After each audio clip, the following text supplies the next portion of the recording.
Mimer from this week's Bar Malchus, the Mugga Mimer from the Rebbe, from Shabbos Parshas Hazinu, Yud Gimel Tishrei, Tavshin Chavtes, 1968. 13th of Tishrei is the yard site of the Rebbe Maharash, and there's a mimer on our parsha. The middle-sized mimer. I want to see if we can finish it over today and tomorrow, so we're not left hanging till the middle of Yom Tov. Knesher Ya'ir קינו, like a eagle awakens his nest. In other words, the little eaglets start sitting in the nest. He awakens them with great compassion. He doesn't shock them, like Rashi says. He says, "Hey, another aspect that he shows about the love and the compassion and the mercy of an eagle over its eaglets is that he carries his eaglets on his wing." It's known the explanation of the one whose yard site is Yud Gimel Tishrei. That eagle is the level of compassion, the level of mercy. Knesher Ya'ir קינו, the idea of like an eagle that awakens his nest. It's talking about the great level of compassion and mercy. Where it says that he carries him on his wing. We're talking about Hashem and the Jewish people. That Hashem is likened to an eagle that carries his eaglets on his wing. The same thing, Hashem carries us on his wing. So what does that mean? That Hashem carries us on his wing. He doesn't have a body, he doesn't have the form of a body. So what's it mean carrying on a wing? Because it says this is the Torah Adam, meaning that Torah, the 248 mitzvahs of the Torah, are designed like the human body is. Just like my human body, there's 248 limbs, so to Kaviyachal Hashem has 248 spiritual limbs that are created and made through the 248 mitzvahs asay, through the fulfillment of mitzvahs.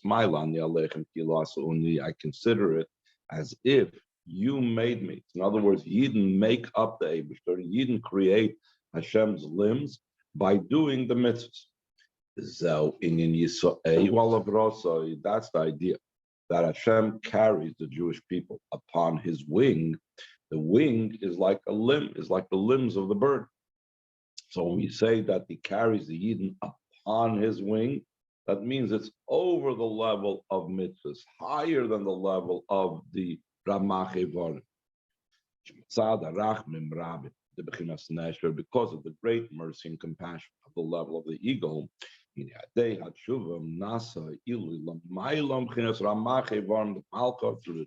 becomes the elevation beyond the 248 limbs and organs of the king. Mitzvahs that takes place through the mitzvahs. You will carry him upon, over his wing. So in other words, how high and how great we accomplished the idea of mitzvahs, which is the idea of Kaviyachal, Hashem's wing, his limbs, and so on. The idea of the mercy of Hashem, which comes about through tshuva, that is even higher than mitzvahs. That is even higher than the 248 limbs and so on. So for Kabbalah, this also fits in what's explained in Kabbalah. The Rebbe, in the footnotes, points out that it's a Zoyar, in the beast of the divine chariot, and them shines from the 13 levels of the beard, of the divine beard of above, which is the idea of the 13 attributes of mercy are likened to the 13 sections of the beard. That's a level in Kesser. And even more so, it's brought down to the Maila Yoser, and even higher. He's talking about up now all the beasts' face that are in the divine chariot, which is Pnei Adam, there's the human face, Pnei Nesher, there's the eagle's face, Pnei Aryeh, the lion's face, Pnei Shor, the oxen face. But even higher than that is Nesher, the level of the eagle. That's not just the level of the 13 attributes of mercy, but it's even a higher level than that. It's the level of Atik, the inner Atik Yomin, the innermost level of Keser. Top of page Vav, it is uprooted, it is separated Mikol Seder Ishtalshus from the entire chain order of the set. Because of that, when he's talking about from the level of Atik, Atik over there, since it's totally beyond Seder Ishtalshus, there are no measures, there are no boundaries, no limitations. Not even the measures of the most highest levels, that's in the chain order of descent, even not the level of those measures and limitations that's to be found by Torah mitzvahs. So because that is the level of the Arye, the level of the Pnei Nesher of the eagle, therefore, because of this level, he carries him upon his wing. It's higher than the level of Torah mitzvahs. It's higher than Seder Ishtalshus.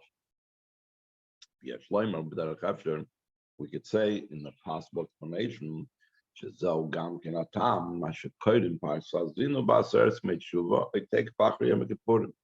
that often we will read Hazinu either in Aseres Meitshuva. Shabbos Shuva will be sometimes Parsa Hazinu.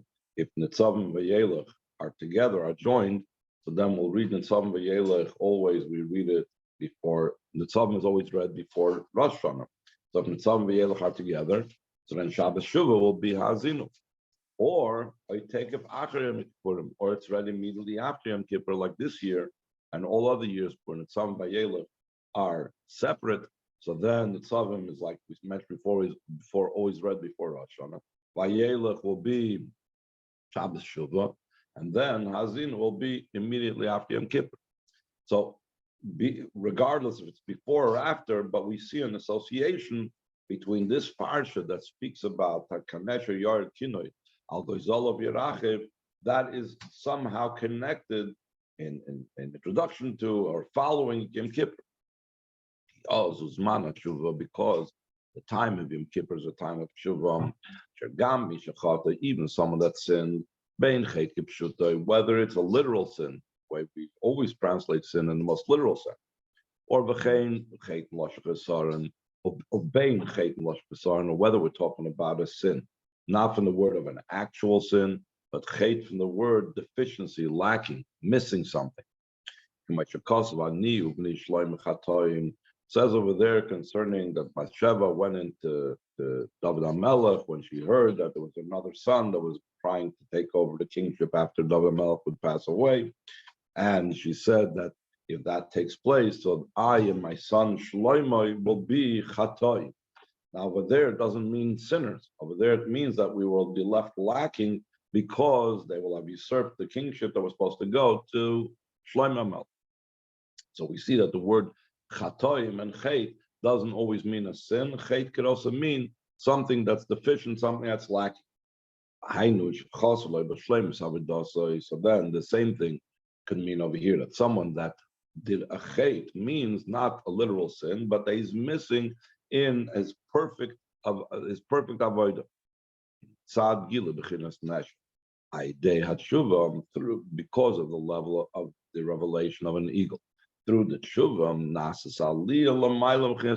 it becomes an ascent higher than the level of his wings, because the tshuva reaches so high, so it reaches a level that's higher even than the level that's associated with Hashem's limbs, because the avrasa, the wings of the eagle, it's something higher. Yisa'eyu al avrasa, that is carried higher than that, like we mentioned before. Any questions before we go on? And let's keep it to point because I want to try to finish this mimer tomorrow. Okay, we're holding on still on page Vav, second paragraph, line 14.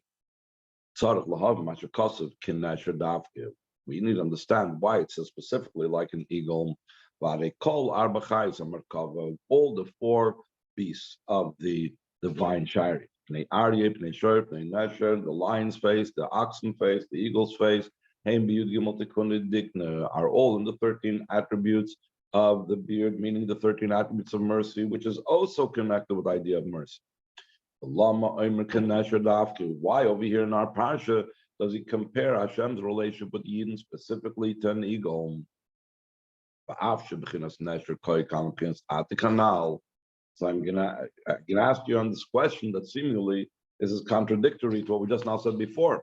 Beforehand, we made a distinction. We said all the other chayim are covered. They're in the level of Yud Gimel Sarachim. They're in the level of the 13 attributes of mercy.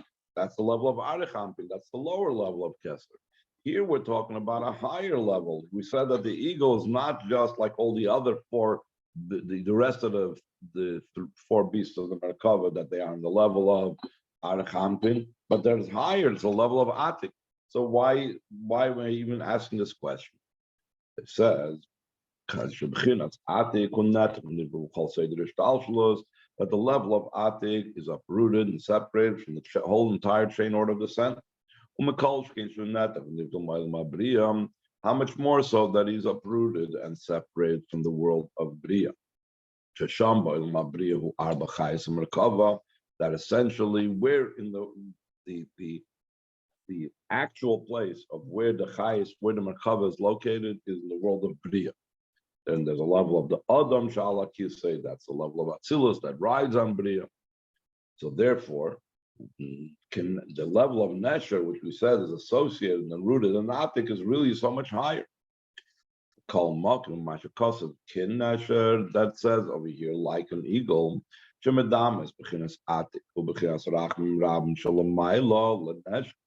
fact that he compares the level of Atik and the level of the great mercy that's above. He compares it to an eagle. How do you move? And it's understood. He's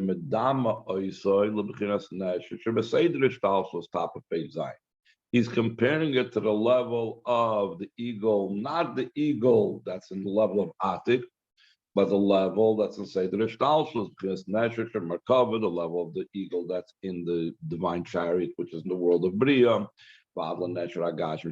until the physical eagle, the literal, simple meaning of an eagle down here below. Like it's known that the physical eagle down here is a compassionate over its young, the opposite of a blackbird or a crow that is not compassionate. And to this eagle down here below, that he was considered compassionate. Compares the divine, the great mercy of above. So the question is, why specifically do we pick on the eagle in this regard? What is it in the whole Seder Ishtalshus? What is it in higher than Seder Ishtalshus that emphasizes and brings out this idea more so and more powerful than using some other example? It explains, but the idea behind this is the four beasts of the Merkava. The lion's face is on the right, and the oxen face is from the left. The eagle's face is in the center. Move on from this is understood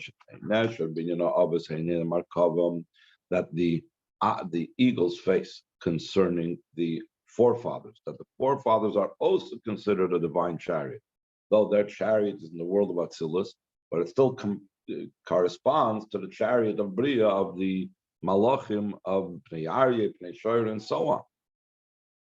So therefore, if by the Merkava, which is the Avis, by the Merkava of Atzilus, which is going on the forefathers of Avraham, Yitzchak, Yaakov, so the eagle, what level, which one of the Avis is that compared to? So he says, Hu Midas Shel Yaakov, that is the measure, that's the level, that's the attribute of Yaakov Kavem Tzoi, who is the center line. Ukiyadu, as it's known, Shavram B'Kav Yamin, that Avraham Avinu is in the right line. Yitzchak B'Kav Asmael, Yitzchak is in the left line, because Avram's darga was a darga of Aver and Chesed. Avram Oyav, it says, Avram, the one that was my beloved, the one who loves me. Yitzchak was a level, it says, of Pachad Yitzchak, the fear of Yitzchak. Yitzchak's avodah was on the left, the level of Gvura. Yaakov B'Kavem Tzoi, Yaakov was in the central line, like it says, Titan Emes for Yaakov. He gives truth to Yaakov. Truth has to do with the center line. It'll fit in what we're going to explain later on at length about the center line going from the highest level to the lowest level, unchanging, and that's the level of truth. Truth is unchanging as well. So the level of truth has to do with the center line. So the Rebbe says, the fact that it says Knesher Ya'ir קינו actually fits in very well. That's Kamkin Hemshchak Suvim. That's also fits in with the continuation of the psukim. That a few psukim, like 2 or 3 psukim before, it says Knesher Ya'ir קינו. It says Ki Chelek Havaya Amoy, that there's nation as a part of Havaya. Yaakov Chevel Nachlas Gomer. Yaakov is the rope of his inheritance, etc. And then there's like a pasuk or 2, and then he says Knesher Ya'ir קינו, like an eagle awakens his nest, etc.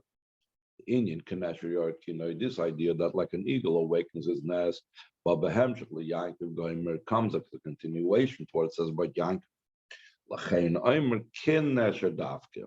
That's why he says specifically like an eagle. Now we ask why specifically the eagle? Why not any other of the beasts of the Merkava? Because the attribute of the eagle is the same attribute like Yaakov, and Yaakov has a special advantage over all the others. Like the Zohar used the expression Ki Yaakov hu shlima de avam, that Yaakov is considered the perfect one of all the forefathers, even though Abraham, Yitzchak were great tzaddikim, etc., etc. But of the 3, Yaakov had an advantage that was much greater than Abraham and Yitzchak, as we will explain in the next paragraph. Any questions before we go on to the next place? Okay, Oizai, line 17. So now he's going to go into explaining what this level of Yaakov is, what the center line is about, that Yaakov is about. Be it in Yemaz Kava and Tzoy, the explanation of the level and the advantage of the center line. It's known, Shekava and Tzoy, that the center line, it is also likened to, in the Mishkan, there was a center bar, center pole, that goes through from one end to another end. It's brought down the Mefarshim on Chumash. First of all, Chumash, it says, in Parshas Truma, where it talks about building the Mishkan, that when we set up all the Keroshim, we set up all the panels, the boards that were standing up, what held them together? They were set in sockets, and then there were a series of 3 bars on every wall. Top, center, bottom. Now, the Chazal explained that there was something miraculous about the center bar. The center bar went curved with the size of the Mishkan. So the other bars, you need to have 3 separate bars, one for the north wall, one for the south wall, one for the back wall, the west wall. But the center bar miraculously went all the way around from one end to the other end of the Mishkan. That's what it means, that it's a bar that goes through from one end to another. This idea that the center bar of the Mishkan, which is the idea that corresponds to the middle kav in Oil Misal Yonim, the level of Yaakov, so has the 2 aspects to it. In Yenechad, one idea behind it is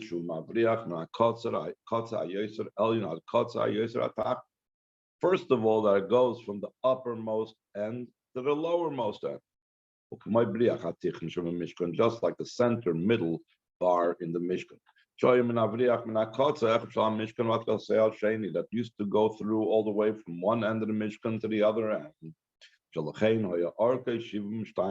Therefore, it had to be its length 72 amas, because there was like 30 on one side, 30 on the other side, 12 on the back, etc. You can look up over there in the parsha to figure out the exact numberings over there.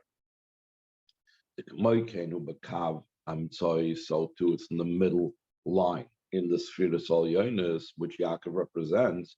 As we will elaborate as we go on, that the center line goes from the highest most level to the lowest most level.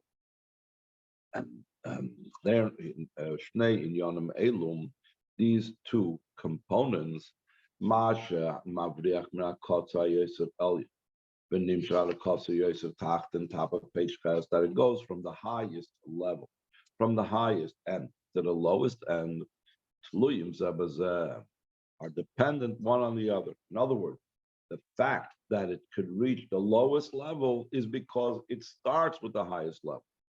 Since it takes from the most highest of high, its source is from the highest most level. Therefore, it's able to be drawn down very much below. As it's known, that the depth of the highest and the depth of the lowest are actually connected with each other. Similar to this is also in the service of Ayita Hashem, like it's known in what we say in Shira Milas. We said this the whole Asar Shuvah. We spoke about this in the previous Maimer, that it says from the depth, I called you out, Hashem. That is the avodah that's from a depth that's even deeper than the normal depth. That's why it says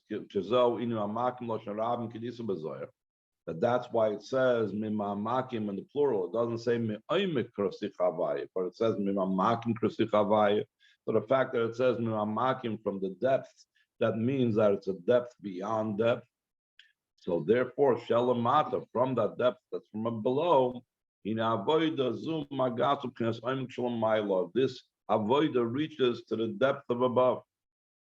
One of the ways is like we explained in the previous mimer that we spoke about, that there's two opinions, Rabbi Yitzchak, Rabbi Abba. If not the depth, it's talking about the person's depth or Hashem's depth, and the Rebbe connected them and said that when we have our depth and we tap into our depth, so then that causes that draws down from the depth of above.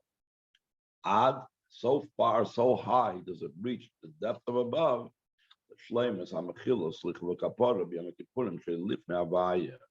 till the perfect and complete forgiveness and atonement, etc., that takes place in Yom Kippur, that it says in the pasuk, Lifnei Havaya Titaru. Lifnei Havaya Titaru, and the simple meaning of the pasuk means before, meaning in the presence of Hashem, you will become purified. But Chassidus explains, Lifnei Havaya means prior, higher than Havaya, before Havaya. Higher than Shem Havaya is where the Tara is, because since we are reaching in from our depth, therefore it taps into the highest, most depths of above, until the level that the spirit will return to the Eibusher that gave it. That this parsha explains that this level that it's returning to the Eibusher that gave it is the most highest source of neshama. So dafka, this level down here below, the depth of the lowest level reaches the most highest level. So that is one aspect that we find in Kava Emtsoi in the center line. That in the center line we find this connection of the lowest most level and the highest most level. And not only that, but because it comes from such a high level, we said the Kava Emtsoi, that's why it could reach further. The famous thing, the higher something is, the lower it goes, and so on. But that's still one aspect of the Kava Emtsoi. One idea of the Kava Emtsoi, the middle line, is that it reaches all the way from the highest level to the lowest level, which we do not have in either the right line or in the left line. Now he's going to speak about another thing. Another difference in the middle line and the right or left lines is that, you remember we mentioned before about truth, that it's constant and consistent. All along the line, it's the same power and the same strength. It doesn't dissipate like in the right line or on the left line. Let's see it inside line 13. The second idea in the center line, from the beginning, from the top till its end, it's equal without any changes. And the cause and the reason for the lack of changes in him, because it comes and it's sourced out from the most highest end, Like we said before, because it comes from the highest place, that's why it comes down to the lowest place. And that's also the reason, and that's also the reason why all along the Kava, all along the middle line, it's equal, it's the same. The Kava, I mean, the Kava Smoil, the right line and the left line, since they are only array of the Eibishter, when you're dealing with array, that automatically becomes weaker as it expands. A ray of light is not in that same way. That ray of light is not in the same way like it is initially, the way it starts off at the source, the way it starts off in the beginning, it's different than the way it goes down at the end. But, sorry, the